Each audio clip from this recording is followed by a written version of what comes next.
মাওলানা রইসুদ্দিনকে পিটিয়ে হত্যা করা হয়েছে। অভিযোগ হচ্ছে তিনি শিশু বলাৎকার করেছেন। মানুষটাকে গাছের সাথে বেঁধে পেটানো হয়, ভিডিও করা হয়। ভিডিওতে দেখা যায় কারা কারা তাকে পিটিয়েছেন। তারপর তাকে পুলিশে হ্যান্ড ওভার করা হয় এবং ওদিন রাতেই তিনি মারা যান। স্রেফ পিটিয়ে একজন মানুষকে মেরে ফেলা হয়েছে। কারণটা সামনে যেটা আনার চেষ্টা করা হয়েছে সেটা হচ্ছে তিনি শিশু বলাৎকার করেছেন। তাত্ত্বিকভাবে যদি ধরেও নেই তিনি সেটা করেছেন, একটা মানুষকে আমরা পিটিয়ে মেরে ফেলতে পারি কোনো একটা অভিযোগ দিয়ে। এমনকি যদি সেটার স্পষ্ট প্রমাণ বা ভিডিও থাকে, একজন নাগরিককে তার কোনো কৃত অপরাধের জন্য কিছু মানুষ একত্রিত হয়ে পিটিয়ে মেরে ফেলতে পারে না, মেরে ফেলা দূরেই থাকুক, পেটাতেও পারে না। এসব অসভ্যতা বর্বরতার বিরুদ্ধে দীর্ঘদিন থেকে কথা বলেছি।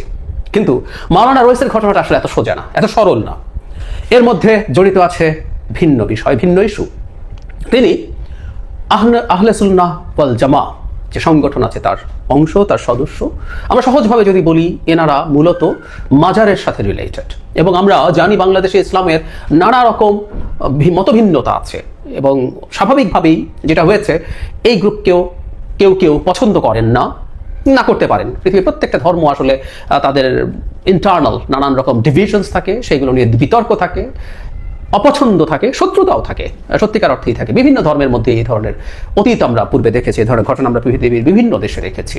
কিন্তু বাংলাদেশেও এটা এখন খুবই ভয়ঙ্কর জায়গায় এসে দাঁড়িয়েছে। এটা বিশ্বাস করার যথেষ্ট কারণ আছে। তার সংগঠনের পক্ষ থেকে বলা হচ্ছে মূলত তার এই বিশ্বাসের বিষয়টা নিয়েই সংকট তৈরি হয়েছে। তিনি যে ফর্ম অফ ইসলাম, মানে ইসলাম নিয়ে কেউ কেউ বলেন ইসলামের কোনো ফর্ম বলে কিছু নেই, একটাই আছে। টু সাম এক্সটেন্ট কথাটা হয়তো ভুল না, কিন্তু এটা তো আমাদের মানতে হবে যে বিভিন্ন রকমভাবে বিভিন্ন রকম ইন্টারপ্রিটেশন ইসলামের আছে এবং সবাই একইভাবে ভাবেন না, এবং বেশিরভাগ ক্ষেত্রে একজন আরেকজনের উপরে নিজেরটা চাপিয়ে দিতে চান, নিজকে সঠিক বলেন, শুধু সেটা না কাফের বলে ফেলেন। খুবই রিসেন্ট অতীতেই আমরা দেখেছি বিশাল বিখ্যাত খুবই জনপ্রিয় ধর্মগুরু আরেকজন বিখ্যাত অতি জনপ্রিয় ধর্মগুরুকে কাফের বলছেন। যাই হোক, তার সংগঠন যেটা দাবি করেছে এটা বিশ্বাস করার যথেষ্ট যৌক্তিক কারণ আছে এবং সরকারের রিল্যাক্টেন্স ভয়ঙ্কর। রীতিমতো আজ সারাদিন বিভিন্ন জায়গায় দেশের তারা সমাবেশ করেছেন, অবরোধ করেছেন, করতে হয়েছে আসলে, আমরা এভাবে রাদার বলবো। এর আগে ঢাকায় তারা স্বরাষ্ট্রমন্ত্রীর বাসভবনের দিকে পদযাত্রা করতে হয়েছে 2 মে। কারণ কি? কারণটা হচ্ছে 27 এপ্রিল জনাব রইসকে পিটিয়ে মেরে ফেলা হয় এবং সেই মামলা মাত্রই গতকাল নেওয়া হয়েছে। মানে একজন নাগরিক যেই কারণেই যে কোনো অপমৃত্যু হয়, তার পরিবার মামলা করতে চাইলে মামলা কেন নেওয়া হবে না? কেন নেওয়া হবে না? নেওয়া হয়নি। দীর্ঘ চাপ, দীর্ঘ মুভমেন্ট, সারা দেশের বিভিন্ন জেলায় এই সংগঠনটা আছে, এই মাজারপন্থী মানুষজন আছেন। তাদেরকে রিসেন্ট সময় খুবই ভয়ঙ্কর পরিস্থিতির মধ্য দিয়ে যেতে হচ্ছে, ফর শিওর। আমি আসবো সেই জায়গায়।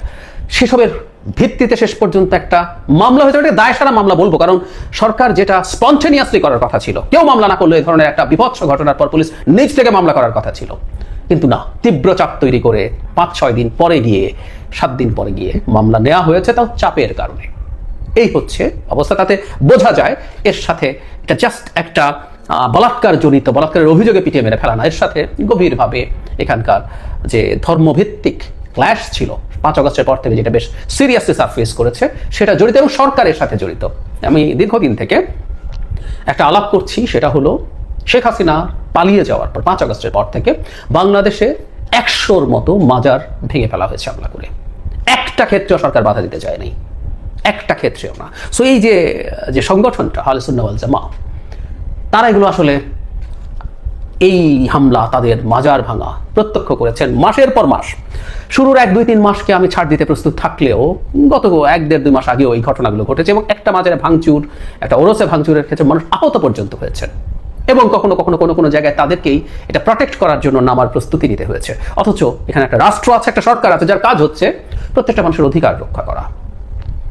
আমরা রইসুদ্দিনের ক্ষেত্রে যা ঘটলো এবং সরকারের এই নির্বিকার থাকায় বুঝতে পারি যে সরকার এই গ্রুপটির সাথে, এই গ্রুপটির অধিকারের চাইতে যারা এদেরকে আক্রমণ করছেন, যারা মাজার ভাঙছেন, সরকার এদের সাথে কোনো না কোনোভাবে অ্যালাইন্ড, অথবা সরকার ওদেরকে সমীহ করছেন, বা সরকার তাদেরকে হাতে রাখতে চাইছেন কোনো কাজে ব্যবহার করবেন বলে। ব্যাখ্যা যে কোনোটার একটা। যারা রইসের বিশ্বাস, তার সংগঠন, এগুলো কোনোটার সাথে আমি অ্যালাইন্ড নই। আমি একটা কথা বলতে চাই, শুধুমাত্র ভিন্ন কোনো বিশ্বাসের জন্য কোনো মানুষকে অভিযুক্ত করে তার মাজার ভাঙা, তাকে পেটানো, তাকে পিটিয়ে মেরে ফেলা, এই বাংলাদেশে আমরা দেখতে চাই না। আর সব যদি সরিয়েও রাখি, একজন মানুষ যদি অপরাধীও হয়ে থাকেন, অপরাধীও হয়ে থাকেন, ধরে নিলাম এটা নাটক সাজানো হয়নি, তর্কের খাতিরে যদি আমি মনে করি এটা আসলে সাজানো হয়েছে, কারণ আমি পুরো প্লটটা যেমন দেখছি, সরকারের আচরণ যেভাবে দেখছি, যে ধরেও নেই তিনি এই অপরাধটা করেছেন, তাকে পিছিয়ে মেরে ফেলা হবে কেন? বহুদিন থেকে এই পিটিএ মেরে ফেলার বিরুদ্ধে কথা বলেছি এবং বলেছি এগুলোর সিগনিফিক্যান্ট শাস্তি সরকারের নিশ্চিত করতে হবে, না হয় এগুলো চলতেই থাকবে। আমি ধারণা করি সরকার খুব বেশি কিছু করবে না, আমি সন্দেহ করি। আমি মাজার ভাঙার সময় থেকে এই ব্যাপারটা খেয়াল করেছি, সরকার আসলে এই ক্ষেত্রে তেমন কিছু করবে না। এই সংগঠনটা প্রতিবাদ করছে, করুক, তাদের অধিকার নিশ্চিত করার জন্য, অথচ এই বাংলাদেশ আমরা চাইনি। হত্যা হয়েছে, অপরাধ হয়েছে, স্টেট স্পন্টেনিয়াসলি সেটার বিচার করবে। এখন বিচার চাইতে হওয়া দূরের কথা, একটা মামলা করার জন্য রীতিমতো কর্মসূচি দিতে হয়, বিবৃতি দিতে হয়, তার সুষ্ঠু বিচার, তার অপরাধীদের গ্রেফতার, ওই যে বলেছি ভিডিও আছে, কেউ গ্রেফতার হননি এখনো, গ্রেফতারের দাবিতে বিবৃতি আজও দিতে হয়। হাসিনার সময় এরকম বিবৃতিতে আমার নাম দেওয়ার অনুরোধে আমি সেটা দিয়েছি, জনাব রইসের ক্ষেত্রেও দিয়েছি। এটা হাসিনার বাংলাদেশের মতো হয়ে যায়। এটা হাসিনার বাংলাদেশ হয়ে গেছে তা বলছি না, কিন্তু অনেক ক্ষেত্রে, বেশ কিছু ক্ষেত্রে মাঝে মাঝে আমরা হাসিনার বাংলাদেশ দেখতে পাই। এখানে বিচার চাইতে হয়, এই যে বিচার চাইতে হয় না, রীতিমতো বিচার নিশ্চিত করার জন্য, অপরাধী ধরার জন্য মিছিল করতে হয়, অবরোধ করতে হয়, হরতালের ডাক দিতে হয়। এই সরকারের এই সব অপরাধ ক্ষমাহীন এবং এগুলোই এই সরকারের ভীষণ অজনপ্রিয় হওয়া এবং এই সরকারের পতন ডেকে আনার সম্ভাবনা তৈরি করবে।